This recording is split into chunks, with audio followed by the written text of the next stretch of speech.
अध्यक्ष जी, आज क्या कार्यक्रम था और इस कार्यक्रम का क्या उद्देश्य था? आज सर्वजन सुखाय पार्टी जनपद मैनपुरी की कार्यकारिणी, जिले की कार्यकारिणी, विधानसभा कार्यकारिणी और ब्लॉक की कार्यकारिणी के सभी सम्मानित पदाधिकारियों की बैठक थी। आगे की पार्टी की नीतियों को लागू करने के लिए, पार्टी को आगे बढ़ाने के लिए, नए कार्यकर्ताओं को और जोड़ने के लिए कैसे कैसे हम लोग काम करना है, इन बिंदुओं पर तमाम विचार विमर्श हुआ है।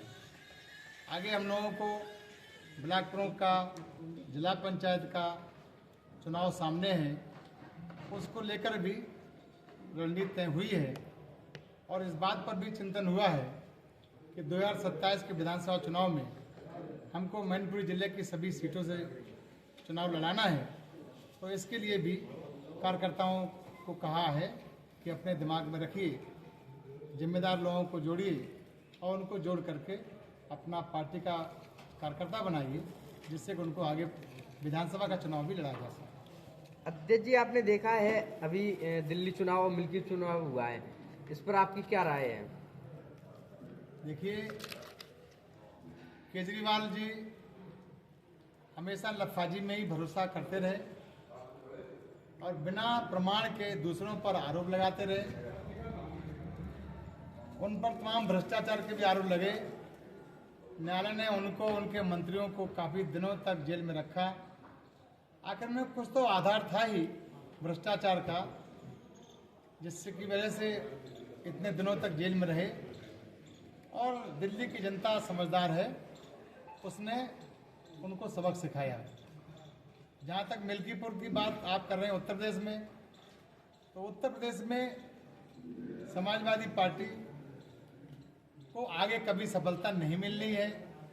दिल्ली के भाग छीका टूट गया था लोकसभा में, तो 37 लोकसभा सदस्य आ गए उनके, लेकिन वो बिंदास सपना देखते हैं कि 37 लोकसभा सदस्य हैं, तो इसका मतलब है 180, 85, 90 विधायक हैं, हमारी सरकार बनी हुई है।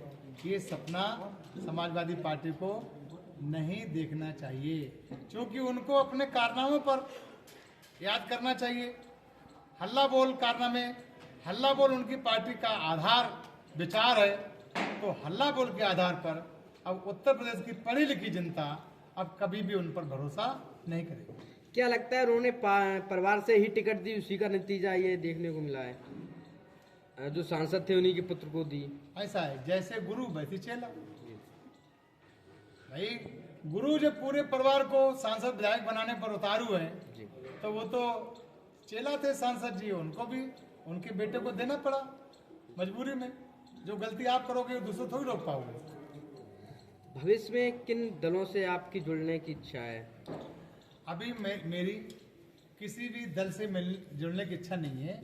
अभी तो मेरी अपने जनता के दिल से जुड़ने की इच्छा है, मैं उसके लिए प्रयास कर रहा हूँ। अच्छा, कहेल उपचुनाव आपने प्रत्याशी उतारा, बहुत ही दमखम से चुनाव लड़ा, कहीं ना कहीं उसका अंतर हुआ कि 70,000 से जो जीत होती थी वो 14,000 पर आई। इस पर क्या विचार हैं, आप क्या कहना चाहते हैं? मैं आपको बहुत धन्यवाद देता हूँ। आप मैनपुरी जिले के बहुत ही जागरूक पत्रकार हैं और बहुत ही माइनॉरिटी वॉच करते हैं आप, कि आपने 70,000 से सपा की जीत को 14,000 पर लाने का श्रेय सर्वजन सुखाय पार्टी को दिया। मैं इसका आभार व्यक्त करता हूँ। अच्छी बात है। निश्चित रूप से हमने लोगों को जागरूक किया, लोगों ने मेरी बात को समझा और लोगों ने समाजवादी पार्टी के खूंटे से छूट करके अपने समाज के व्यक्ति को सम्मान देने का काम किया।